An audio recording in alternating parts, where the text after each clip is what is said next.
ABC Central Coast. Great to have you with us. Now, Wamberal, the issue of coastal erosion, it just isn't going away, is it? Especially after the recent damage caused by big seas and swells.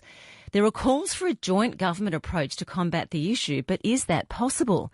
The state government spokesperson for Terrigal, Mark Buttigieg, says the proposed privately owned seawall is unviable because the government won't consent for it to be built on several parcels of Crown land along the beachfront there at Wamberal. He's speaking with our reporter Mary Louise Vince after Premier Chris Minns backed sand nourishment over the wall. Well, look, it's really just reiterating that the community's had quite a significant win here on what I think's a road to a better solution than what would be probably best described as a ham-fisted approach, that is a seawall. So it was clear to us that the community, by and large, didn't want a seawall. And I think the Premier's announcement that we're not giving landowners consent is quite significant, which means that if you wanted to build a continuous seawall, which would be, even if you agree with the solution of a seawall, would be the only way to do it. Otherwise, you're going to have holes in the seawall all the way up. Without that, it becomes unviable. What we're interested in is a proper investigation and a solution that's an alternative to a seawall, because that's what the community wants. So what you're saying is that even though there are development applications in by private landowners, so the government has no role or can't do anything about what's happening with that process as that goes on, at the same time you won't be allowing any seawall to be built on Crown land, which therefore means that the wall will be ineffective. That's exactly right. You've summed it up pretty precisely there. We can't stop private landowners applying via a DA. There's an independent planning process that has to go through. But our view is that would be unlikely to be approved, given that the government's now said we're not giving landowners consent to the government bits of land. In any case, this is about sort of getting the community together with all three levels of government. So I've written to the Federal Environment Minister, Tanya Plibersek, on Friday, asking her to come out and meet with us, because we think it's going to take all three levels of government, that is local, state and federal, to resolve this. It's been going on for years. It's been a big debate, as you would know.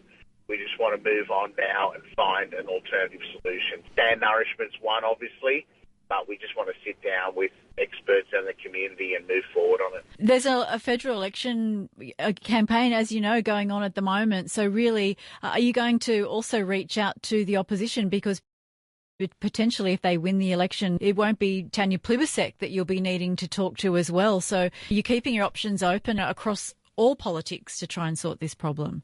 Oh, yeah, sure, Mary. It's a good point. I mean, obviously, we're hopeful that Labor will be re-elected at the federal level, but in the event that they're not, obviously the state government has a significant say in what goes on there, as does local council. But what we'd be saying to any federal government is that this is what the community have said. The voice is loud and clear. There are much better alternatives to a ham-fisted approach of a seawall.